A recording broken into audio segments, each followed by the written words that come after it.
უპირველეს ყოვლისა გამოეხმაურა ქართული ოცნების პროპაგანდას და ფსიქიკური ჯანმრთელობის პრობლემების მარგინალიზების მცდელობას. მან მკაფიო ხაზი გაუსვა იმას, რომ ეს არის სტანდარტული რუსული მეთოდი, რომ ბიძინა ივანიშვილის გუნდმა ყველა მტრად და შეურაცხადად გამოაცხადოს, როგორც ამას ქართული ოცნების წარმომადგენლები ხშირად უწოდებენ ხოლმე, ვინც მას არ ეთანხმება, ის ძალიან სენსიტიურად და ფრთხილად საუბრობდა ამ თემაზე, ამბობს, რომ აუცილებელია მკაფიო ხაზისა და მკვეთრი ხაზების დაცვა იმისთვის, რათა არ მოხდეს ადამიანების ჯანმრთელობის მდგომარეობის სტიგმატიზება და მარგინალიზება, რაც არის ქართული ოცნებისა და რუსული ხელისუფლების სტანდარტი.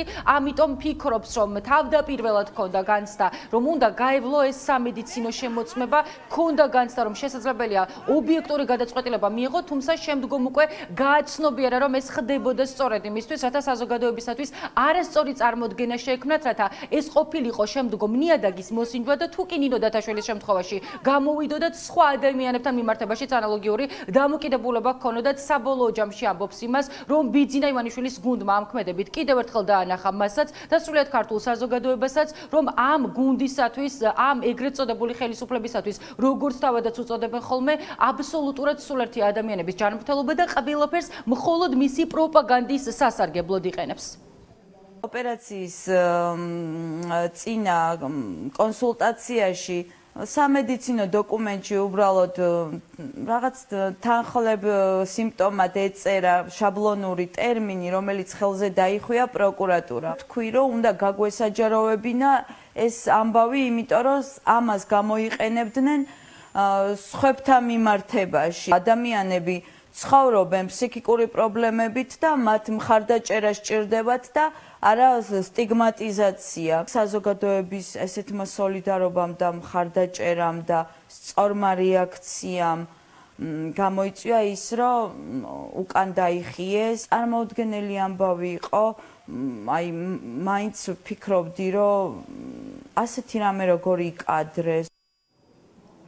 ციხეში უკანონოდ გამოკეტილი ადამიანისათვის განსაკუთრებით მნიშვნელოვანია რუსთაველის პროტესტი. ასე აფასებს ნინო დათაშვილი დედაქალაქის მთავარ გამზირზე მიმდინარე ყოველდღიურ პროტესტს. ამბობს, რომ ყოველ საღამოს ელოდებოდა გზის გადაკეტვას, ამიტომ მან მკაფიო ხაზი გაუსვა იმას, რომ ახლა საქართველოსა და დედაქალაქში მიმდინარე პროტესტი არის ყველა პატიმრისათვის ცალსახად ძალიან მნიშვნელოვანი. გარდა ამისა, ისაუბრა იმ მძიმე პირობებზე, რომელიც იყო მის საკანში და რომელმაც გამოიწვია საბოლოო ჯამში მისი ჯანმრთელობის მკვეთრი გაუარესება. ეს პირობები დეტალურად აღწერა და რაც ყველაზე მნიშვნელოვანია, მიუხედავად იმისა, რომ თავადაც მძიმე ჯანმრთელობის პრობლემები ჰქონდა, თქვა, რომ განსაკუთრებულად დარდობდა ანასტასია ზინოვკინაზე, ამიტომ სრულიად ქართულ საზოგადოებას მოუწოდა, რომ ანალოგიური თანადგომა და მხარდაჭერა გამოუცხადონ ამ ადამიანს იმისთვის, რათა საბოლოო ჯამში არ გართულდეს მისი ჯანმრთელობის მდგომარეობა და მიიღოს საზოგადოებამ იგივე პოზიტიური შედეგი ზინოვკინას შემთხვევაშიც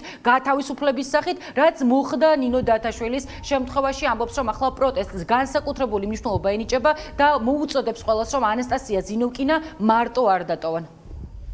ჩემს საკანში, რავი, ჭერიდან წყალი ჩამოდიოდა, წვიმამ შემოასხა. საკმაოდ შელახული საკანი, ანუ ბათქაში ცვივა, ტუალეტიც ძალიან მოუწესრიგებელი. საწოლი თავისთავად ისეთი, რომელმაც ძალიან დიდი ზიანი მომიტანა. ფიცარზე ვიწექი ფაქტობრივად ძალიან მსუბუქ ლეიბზე. ღამე მიბერავდა ტემპერატურა რო ეცემოდა.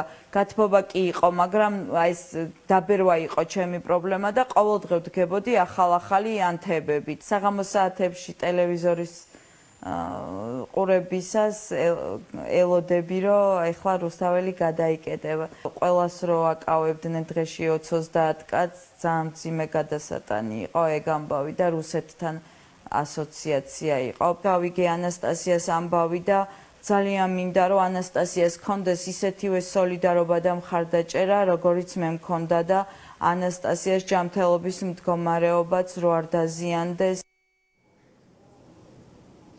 ნინო დათაშვილი მისი ჯანმრთელობის მდგომარეობიდან გამომდინარე დედაქალაქის მთავარ გამზირზე ყოველდღიურ პროტესტებს ვერ უერთდება, თუმცა მაქსიმალურ მორალურ მხარდაჭერას უცხადებს იმ ადამიანებს, რომლებიც ბიძინა ივანიშვილის გუნდის წინააღმდეგ იბრძვიან და მკაფიო პოზიციას აფიქსირებენ. იმასთან დაკავშირებით, რომ იმისთვის, რათა ყველა სინდისის პატიმარი გათავისუფლდეს და ზოგადად ქვეყანაში არსებული ძალიან მძიმე მდგომარეობა გამოსწორდეს, აუცილებელია ბიძინა ივანიშვილის გუნდის პოლიტიკური დასრულება.